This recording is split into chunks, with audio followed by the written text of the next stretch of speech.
Hey everyone, this is Michael again, and welcome to the Friday Night Smackdown review.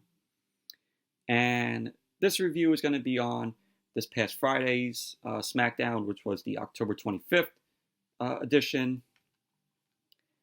And this was SmackDown's go-home show for Crown Jewel, which is happening this Thursday on Halloween.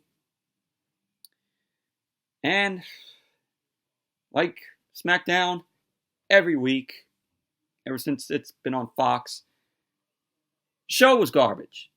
Show was fucking terrible. To me, this show was a promo-heavy show. Nothing I cared about on the show with the matches and the promos. Only thing I liked about here was Cesaro getting TV time and a little bit of the beatdown with Brock Lesnar and Cain Velasquez, Rey Mysterio, and Rey's son Dominic. But everything else, did not give a shit about. So let's get on with the SmackDown review. And this SmackDown was from the Sprint Center in Kansas City, Missouri. So SmackDown on Friday opened up with Miz TV. Miz was in the ring. He was there with the SmackDown superstars who were on Team Flair and Team Hogan. And, of course, Ric Flair was there, Hulk Hogan, Jimmy Hart was there with Hogan. So Miz ends up saying that this is the most prestigious episode of Miz TV. And he introduces, Ric Flair, Hulk Hogan, and he ends up pointing out that Rusev, Ricochet, Randy Orton, Bobby Lashley, and Drew McIntyre aren't here because, of course, they're on Monday Night Raw. And Hogan ends up saying that he's put the greatest team together. And he asks Ric Flair, what you gonna do, Flair, when Team Hogan, runs wild on you? So Ric Flair, he wasn't drunk here on SmackDown on Friday as to when we saw him on Monday Night Raw, where he was going, crazy and sweating. He wasn't like that. But Ric Flair says he wants everyone to understand that there's no love lost between them, and he ends up saying that Hogan is no leader, is not a leader. Ric Flair says he led the Four Horsemen, and now he's got a team that's going to go to Saudi Arabia. And he said it's going to be like one last Hogan and Flair match. So Hogan ends up claiming, saying that Flair has never beaten him. And there's no way his team is going to lose when he's got guys like Chad Gable. No, it's not Shorty G. It's Chad Gable. Fuck WWE on calling Chad Gable Shorty G. Such a garbage, stupid rename for Chad Gable. And what the fuck was Chad Gable's attire? Did you all see his attire that he was wearing? Unbelievable. That stupid attire that he was wearing. Look garbage. So Hogan says he's got guys like Chad Gable, Mustafa Ali, and Ricochet. And he also, mentions Rusev. So Sami Zayn ends up interrupting, says that Chad Gable could stand on Mustafa Ali's shoulders, and that he'd still be half the man Nakamura is. So Chad Gable ends up saying to Sami Zayn that the fact that he's embraced who he is, and there's something to be said for that. So Mustafa Ali ends up saying to Sami Zayn, pointing out that Sami Zayn, he doesn't compete anymore. He's just now a mouthpiece to Nakamura these days. And he says, oh, that's given how bad Sami Zayn's breath stinks. So King Baron Corbin gets on the mic, says that Crown Jewel was named in his honor. What? Crown Jewel was named in your honor. Fuck out of here. And he says he's taken Team Flair to victory. Corbin ends up saying Roman Reigns specifically will do what he always does and let everyone down. He says he gets it. He's a former champion.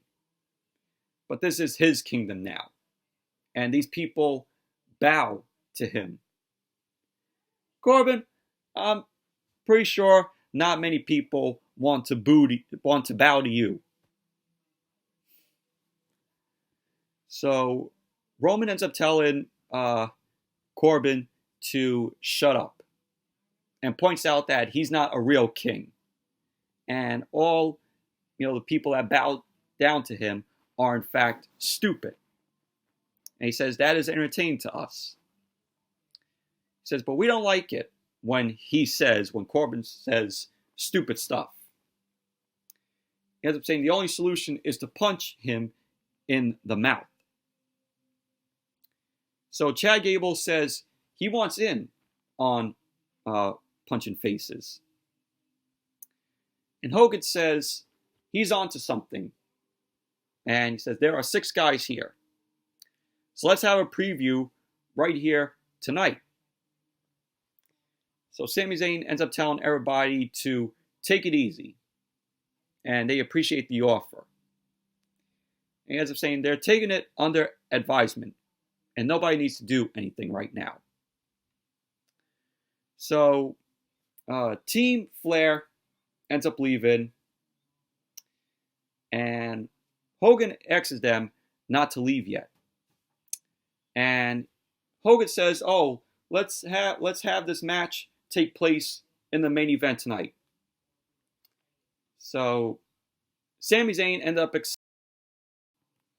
sorry about that, but I was saying Sami Zayn ended up accepting, and he ends up telling Hogan that he hurt his neck and that he can't compete.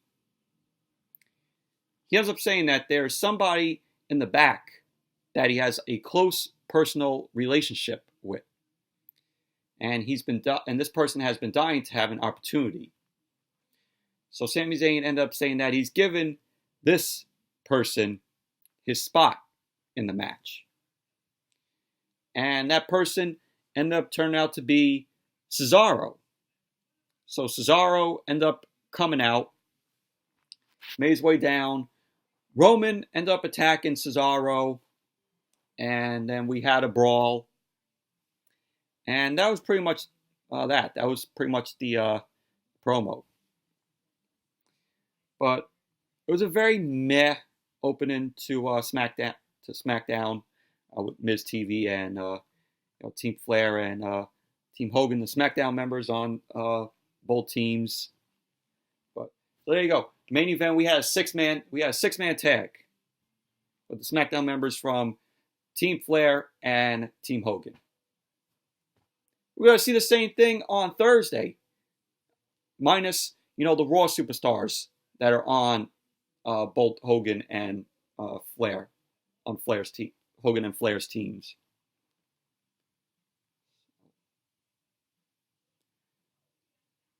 Then we had Dolph Ziggler and Robert Roode versus The New Day, Kofi Kingston and Big E. Xavier Woods is out with a serious injury. This was a tag team match. Match was very meh, in my opinion. It wasn't that good. And Dolph Ziggler and Robert Roode got the win. Dolph ended up pinning Kofi. Post-match, the Revival end up coming down. They end up attacking the New Day. And Dolph and Roode end up coming in, beat it down on the New Day. So we had a 4-on-2 with Ziggler, Roode, and the Revival being down on the New Day. Then lo and behold, Heavy Machinery, Vic Tucker Knight, came out. They ended up making the save for the New Day. End up taking out Ziggler, Roode, and the Revival. There you go. But very meh tag team match. Moving on. Lacey Evans was out. Lacey Evans was on the mic. She gets on the mic. Lacey ends up saying that she refuses to lower herself to fight in this opponent that she was taking on, which is basically a jobber, woman jobber, local wrestler, local woman wrestler. And she said that she's going to leave and not compete in this match. So Lacey ends up leaving. Referee ends up counting. Starts the match. Ends up counting. 1, 2. Then Lacey comes in, delivers the woman's right to this woman named Camron Connors. So, and that was that. It was a waste of time. Lacey Evans wins in a waste of time, put away jobber match. So that was that. Nikki Cross was being interviewed backstage. Nikki Cross ended up saying that she's happy to help Bayley with her problems by taking the SmackDown Women's Championship from her. She ended up saying that she has to wrestle Mandy Rose, who no doubt is gorgeous. So Nikki ended up saying this isn't a beauty pageant. It's Friday Night Smackdown. So that was the little interview with Nikki Cross. Then we had the Firefly Funhouse. We had a recap of when Seth Rollins ended up burning down the Firefly Funhouse on Monday Night Raw. So Firefly Funhouse opened up. We saw a funeral for Ramblin' Rabbit. And we see Bray Wyatt. He ends up saying that he was lost in Seth's attack. And he wants to give his pals a chance to say a few words. And Abby says he spoke too much. Huskus Pig says he introduced him to carrot cake. Mercy Buzzard ends up saying that he made a great snack. So Bray ends up saying that Ramblin' Rabbit wanted an open casket. So Bray opens it up. It's revealed that, it's Ramblin' Rabbit's corpse. He pulls it out, kisses it goodnight. And we find out that, Ramblin' Rabbit ended up returning to life. And Bray Wyatt goes, of course, yowie wowie! It worked! He's alive! So, Ramblin' Rabbit says a muscle man in a suit kept firing him. And that he doesn't want to go back. So Bray Wyatt ends up telling Ramblin' Rabbit that he's safe here. But Mercy the Buzzard end up chewing on him and pretty much that's basically how Firefly Funhouse ended. But Firefly Funhouse, best thing going on WWE television.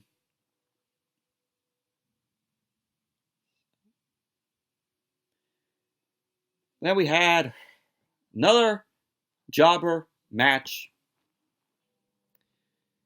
Kalisto versus Drew Gulak.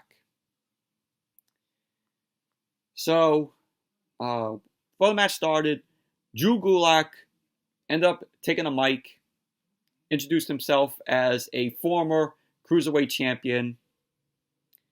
He ended up saying that he wants a moment to follow up his original PowerPoint presentation about how Braun Strowman can win against Tyson Fury. Did we just see this last week? So now they're rehashing. They're just rehashing, copy and pasting from last week's script onto this week. So he was saying, Braun Strowman can win against Tyson Fury, and it's a presentation about how he can lose. And he ends up revealing the first slide, which is a knockout. Then Kalisto had enough of it, ends up kicking Drew Gulak. Kalisto won the match. Salida del Sol on Drew Gulak for the win. Kalisto wins. Who gives a shit? Who the fuck cares? Who gives a shit? At this point, we could say that Drew Gulak is officially buried. This is a former Cruiserweight champion. This guy was awesome as a Cruiserweight champion.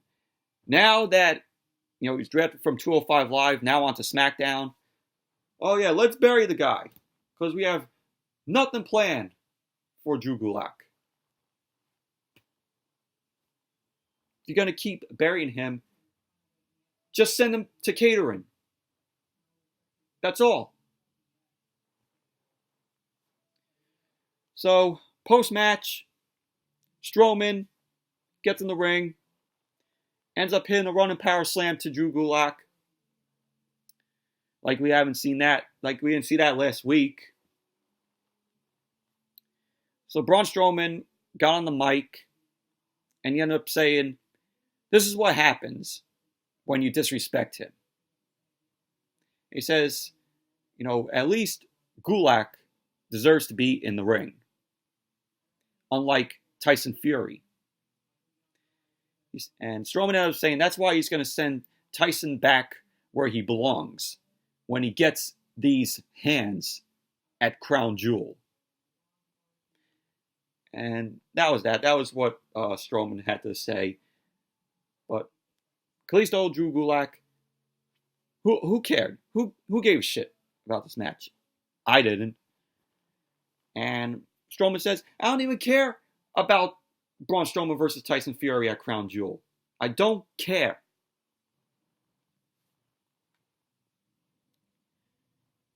So then we had, sorry about that again, but then we had Michael Cole.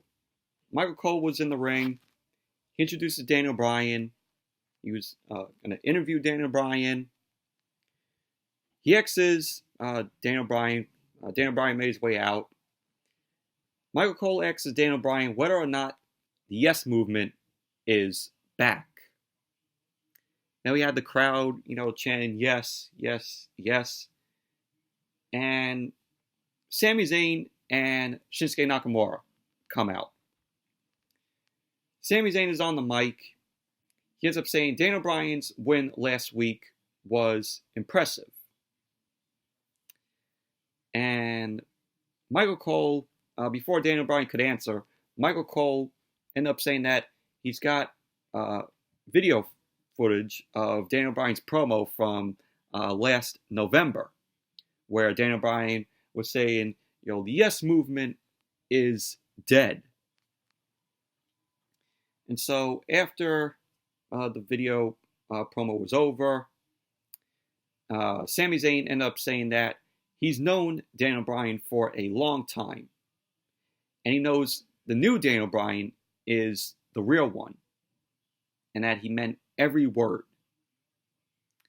Sami Zayn says Daniel Bryan was right. Well, Sami Zayn ended up saying that he was right, and that Daniel Bryan is a good man, and that the people have no honor. So Sami Zayn says the truth is Daniel Bryan is too good for these people. But he has a lot in common. That Daniel Bryan has a lot in common with him and Nakamura.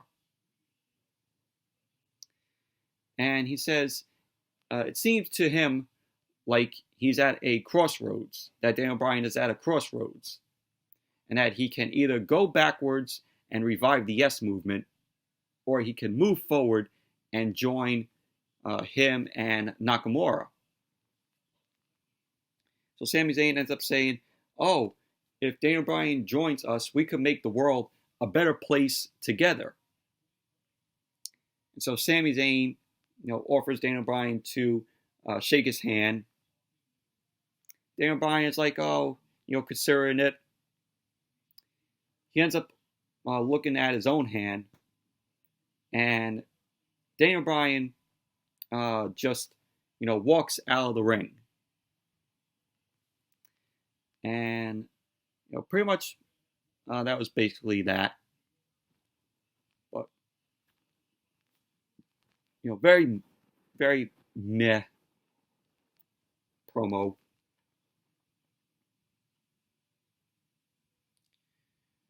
Then we had Nikki Cross versus Mandy Rose. During the match, Bayley and Sasha were out there. Bayley was on commentary. The match was... didn't care for the match. Nikki Cross got the win. Ended up hitting the neck breaker to Mandy Rose. There you go. Nikki Cross wins. Moving on. Yeah, that's how great this SmackDown was. Yeah. So Rey Mysterio and Cain Velasquez, they made their way out. Both Mysterio and Velasquez got in the ring. Mysterio was on the mic. Mysterio ends up saying 3 weeks ago, his son Dominic was attacked and beaten down, which was on Monday Night Raw, where Brock Lesnar ended up, hurting Dominic. And Rey Mysterio says that Dominic showed that he's as tough as they come, and that his son is no doubt a Mysterio. He ended up saying nobody can be strong enough to take the kind of whooping that Brock Lesnar gave him, that Brock Lesnar gave Dominic. And Rey says that was literally the worst day of his life. He ended up saying that, lying in the ring helpless and hearing his son suffer and not being able to help him. He ended up saying Dominic is doing better, little by little, because of the fan support. And he says he wanted his dad to personally thank all of us and inform us that one day he'll enter this ring as a WWE superstar. He says, for too long, Brock has done what he wants, when he wants. He says, now it's time to pay. He says, his family and his brother, Cain Velasquez, is going to drop him again and put a scar on the other side of his face. And so then we see Paul Heyman and Brock Lesnar on the Titantron. Paul Heyman says, this close to Crown Jewel, we're doing a face-to-face. Paul Heyman says his client has other things to do besides doing a face-to-face. He ends up saying, Rey demands Brock, Rey Mysterio ends up demanding for Brock Lesnar and Paul Heyman to come to the ring. And Heyman says that he's lacking conversational skills. and that he needs to work on that. So Paul Heyman says it's time for a spoiler. Then we see Brock Lesnar. Brock Lesnar has Dominic. Brock Lesnar has Rey Mysterio's son Dominic. He ends up dropping Dominic, and Rey and Cain Velasquez get out of the ring. They run to the back. SmackDown ends up going to commercial. When SmackDown came back from the commercial, we saw Rey Mysterio and Cain Velasquez with Dominic. Medic was checking on Dominic. And then we see Brock Lesnar. Brock Lesnar ended up attacking with a trash can. And he takes out both Rey Mysterio and Cain Velasquez. He ends up F5ing Rey Mysterio into the wall. And he ends up dropping Cain Velasquez on Dominic. And so pretty much basically, that was what happened backstage. But it was interesting seeing Brock Lesnar, hit the F5 on Rey Mysterio, and Rey Mysterio went into the wall. And then seeing Lesnar drop Velasquez onto Dominic. But that was that. Then we had Chad Gable, Roman Reigns, and Mustafa Ali. Oh, and before that match, we had Cain Velasquez. He was shouting at Brock Lesnar in Spanish. So we saw that. Then this was the main event. Chad Gable, Roman Reigns, and Mustafa Ali versus King Corbin, Cesaro, and Nakamura. 6-man tag match. And in the match, like I said, I liked Cesaro. At least he got TV time here, but the match itself wasn't that good to begin with. Did not even care for this match. Chad Gable, Roman Reigns, Mustafa Ali got the win.